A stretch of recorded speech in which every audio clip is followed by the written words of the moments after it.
Good morning. Happy Tuesday. Happy Election Day.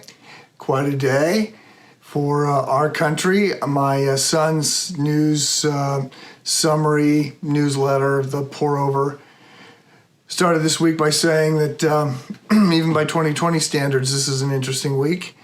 And yes, and so this is quite an interesting day.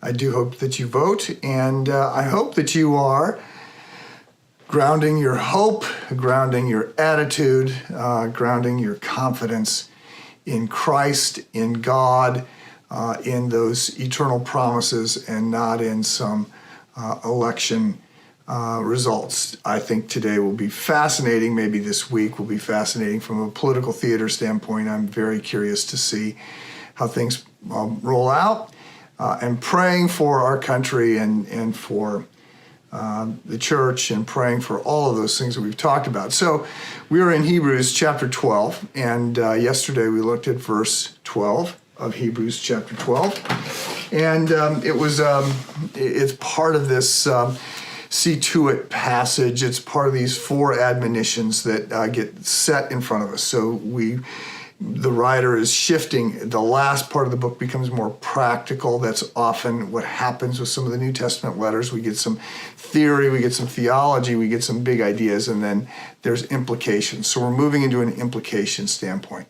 And yesterday, it was verse 12, therefore, strengthen your tired hands and weakened knees, and make straight paths for your feet, so that what is lame may not be dislocated, but healed instead. And I said, that's pretty confusing. But basically, it's a call to do the right thing. Walk the path, stay on the straight and narrow, that kind of thing. And so we talked about evil and freedom, two words that are often misunderstood. And evil tends to have a good marketing department, so it looks like it's exciting and fun and all those things. But I said, no, evil is actually boring, it's broken.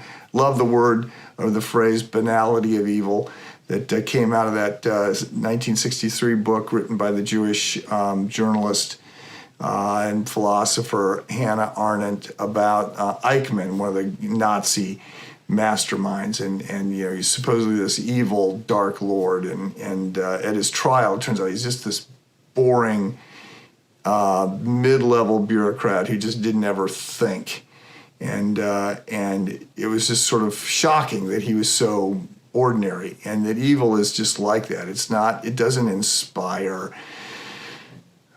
greatness or lead to excitement or any of those things. It just tends to destroy, and it's very bland. And then the other word was freedom, and I said, look, we want freedom, and this is an election day. Lots of promise of freedom. I'm going to be free. This is the land of the free and the home of the brave. But that freedom comes through discipline. That freedom comes through right living. That freedom to go to places we want to go comes out of a life rightly lived. And so the train is most free when it stays on the tracks, when it does what it was designed to do. And so we have to think about freedom that way. Now we have Hebrews 12:14. Pursue peace with everyone and holiness. Without it, no one will see the Lord. So pursue peace. Now, just let me note, some want to limit this passage to just those that are other Christ followers. Pursue peace with them. I don't think that that's what is being said here. I think we're called to pursue peace with everyone. Obviously, that's complicated. Now, the word peace, Irene, from which we get the English word irenic, is in Greek. In Hebrew, the word for peace is shalom, and it's a big word. Shalom means to flourish, right? It's much more than an absence of conflict. It's human well-being. And in the Greek, obviously the New Testament's written in the Greek, pursue peace. It sort of is, there's an idea of binding things together and pulling things together and pursuing a unity. In the Christian faith, there's lots of discussions about at what point do we give up on peace, and are we called to be pacifists? And wasn't Jesus a pacifist? And obviously, Jesus didn't defend himself. He does show a lot of a lot of verve and flashes of anger when other people are being wronged. He doesn't defend himself.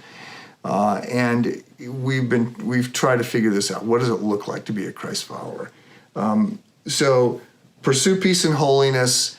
These are challenging passages. Let me just say, we are, the implication here is that we go the extra mile. We just keep going. We don't tire. The pursuit is a command. It's in the imperative. It means really, really, really keep trying to be at peace with people.